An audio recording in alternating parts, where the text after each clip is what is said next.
Professor Worgley's here. We printed out the URL before we got too far, and we saw that collecting user inputs and using them directly can be dangerous because one, they could put illegal characters. Two, they can try to write commands that actually execute as a script, which is like SQL injections. And they can also try to URL hack your page. So we don't want any of these to happen. We want to take their search string and encode it and treat it like a string and make sure we get rid of all the illegal characters.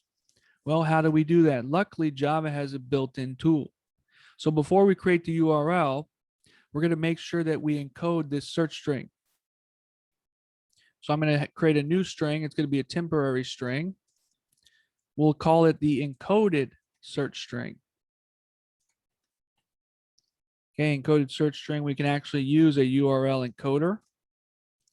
URL encoder is from the URL class. You'll see encode is deprecated. You must specify the string and the encoding type. This is not deprecated. So I'm going to encode the search string, and the type is normally UTF-8.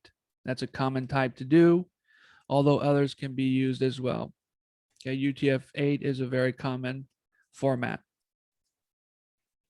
So you see this works. Okay, this works. Now, normally this encode method here, if I do a show Java doc,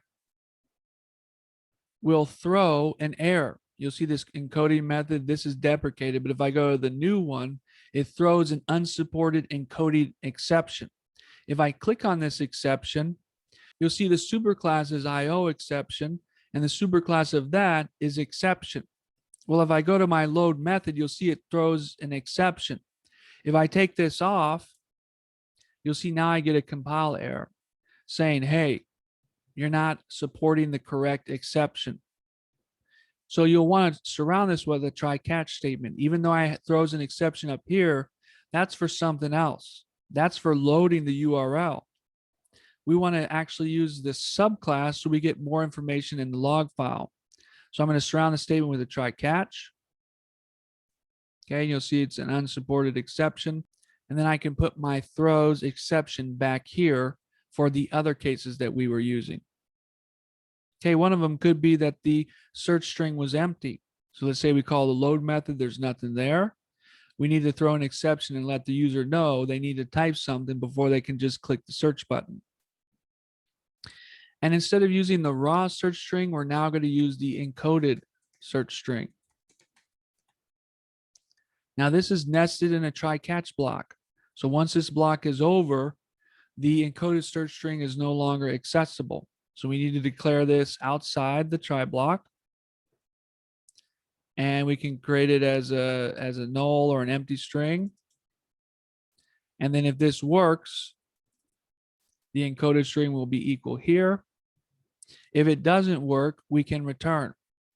If we can't encode the search string, maybe the user tried to do a hack and there's no reason to proceed. So we can log it, and then we can actually throw the exception, which will stop the execution. You'll see I have throw new exception up here. Okay, now I can actually throw the exception past this method.